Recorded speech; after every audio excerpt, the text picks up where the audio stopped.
শেষ সাথে কিয়ামুল লাইল করা, তাহাজ্জুদের নামাজে গিয়ে আল্লাহর কাছে বলা। আল্লাহ তাআলা কোরআনের মধ্যে বলেছেন, ইয়া আইয়ুহাল্লাযীনা আমানু ইসতাঈনু বিস-সাবরি ওয়াস-সালাত ইন্নাল্লাহা মা'আস-সাবিরিন। আল্লাহ তাআলা বলছেন, হে বিশ্বাসীরা, তোমরা সালাত এবং সবরের মাধ্যমে আমার কাছে সাহায্য প্রার্থনা করো, নিশ্চয় আল্লাহ তাআলা ধৈর্যশীলদের সাথে আছেন। এবং সবসময় সবসময় দোয়া এবং জিকিরের মধ্যে থাকা। আল্লাহর কাছে চাইলে আল্লাহ তাআলা এত বেশি দিবেন, আপনি চিন্তাও করতে পারবেন না। এর পাশাপাশি আমাদের গ্রেটফুল হইতে হবে আমাদের পিতা মাতার প্রতি। আমাদের আব্বা আম্মার মন থেকে দোয়া আসে এমন কাজ করতে হবে। আমাদের আব্বা আম্মা উফ বলে এই ধরনের কোনো কাজ করা যাবে না।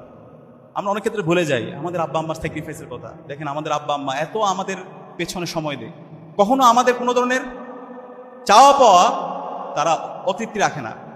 খেয়াল করবেন, আমাদের আব্বা আম্মার কলারগুলো ছিঁড়ে যায়, শার্টের কলার ছিঁড়ে যায়, জুতা ছিঁড়ে যায়, কিন্তু তাদের সেই শার্ট চেঞ্জ করে না, তাদের জুতা পরিবর্তন করে না, তাদের ডিভাইস পরিবর্তন করে না, কিন্তু আপনার আমার কোনো ধরনের অপূর্ণতা তারা রাখে না।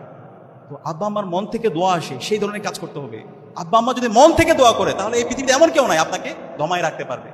আমরা কি পারবো ইনশাআল্লাহ আমাদের আব্বা আম্মার মন থেকে দোয়া আসে এমন কাজ করার? ইনশাআল্লাহ। এবং এর পাশাপাশি আমাদের যারা পাড়া প্রতিবেশী আছে, আমাদের যারা আত্মীয় স্বজন আছে, তাদের মন থেকে দোয়া আসে এমন কাজ করতে হবে, তাদের প্রতি অনেক কৃতজ্ঞ হইতে হবে। আমাদের বন্ধু বান্ধব যদি কেউ একটু অসুস্থ হয়,